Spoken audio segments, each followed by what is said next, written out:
When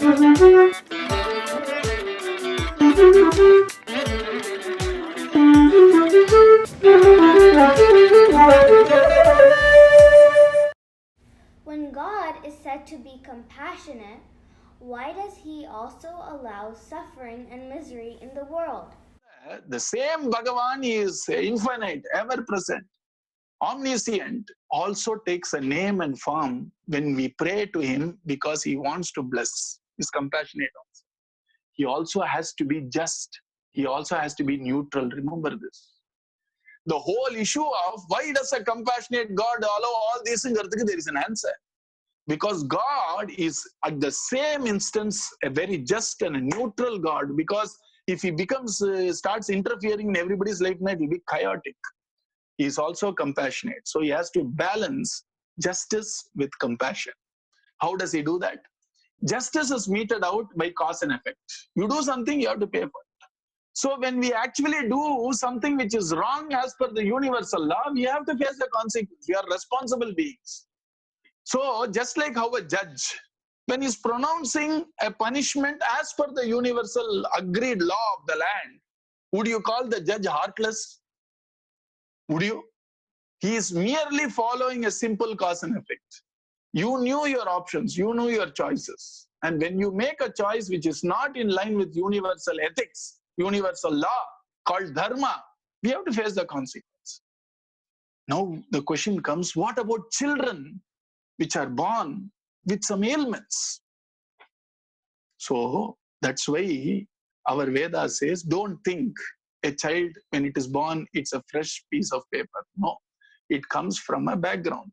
There is an earlier life. It has done a lot of karma. In fact, the very reason why it's born, because it has some karma left. Otherwise, there is no need for it to be born. And whatever is the earlier karma, it has to mete out the consequences. You see? And that is the reason why once a foreigner came to Kanchi Mahaperiva and said, why do you think, do you believe in God? He said, yeah, but I don't believe in rebirth, he said. Kanchi Mahaperiva didn't answer, it seems. He said, go to a nearby hospital, tell me what you saw and come back. And he went to a nearby general hospital, so much pain. Some are born with problems, you see. Some babies are born blind. He saw all that. When he came back, Mahaperiva asked, you believe in God, everything is right. And then you say, as per your faith, there is nothing called earlier Janma and this Janma. Why are some born like this?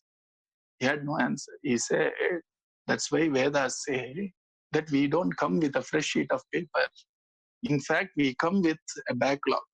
And whatever we have done in earlier lives as karma, we have to meet it out. It makes perfect sense. We see only this chapter of our life. There are chapters before that, obviously. There are chapters after that also. So whole thing is running because of the chain of cause and effect and cause and effect. And that is the reason why Bhagavan has two roles to play. A neutral role of justice. If you don't see the background, everything will look unjust now. Huh? Somebody is tying a person his hand and the person says, please don't, please don't. They tied him. And then he says, shut up. And they take him. Now you look only at that scene.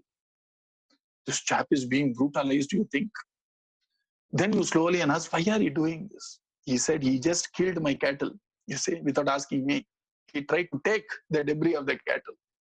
So I want to make sure that he's given to the authorities. Then you will realize, oh, this is correct. Okay, I'm sorry, I didn't know the background. You say it or not. Unless we know Purva Parao background and what is going to happen, consequence, etc., we can't judge. And so our Vedas say everything is a continuous cause and effect chain. Karma is like that. And Bhagavan has to be a neutral person, like a judge. You do the right thing, you get reward. You do the wrong thing, you have to get the punishment. So that there is a balance in this world. So that we can make good choices in future. And that is the justice side of Bhagavan. Where karma, you have to meet it. The compassionate side is, if you truly, truly pray with your heart and faith, he is willing to actually work around that karma out of the love you have for him. Only love is a solution. Love can transform people, right or wrong. Love can transform people. So Bhagavan, actually when we pray, we are not praying out of non-acceptance. We are praying with full acceptance, saying, yeah, karma palanna, yes, but please beyond this karma, please bless me. When you pray, that prayer itself is another karma. Na? And that act which we do as a prayer in a proper way has its benefit also. Because if it doesn't, then the same karma is a problem. Na? So here, when we pray, there is a fruit for that act called prayer. And the fruit of that act called prayer is what we call as compassion. You see, and Bhagavan is ready to answer the prayers, make us understand, make us strong, or even change our karma. It's possible. God has to balance justice and compassion. He has set up a fair system where each person reaps the consequences of their actions, be it positive or negative.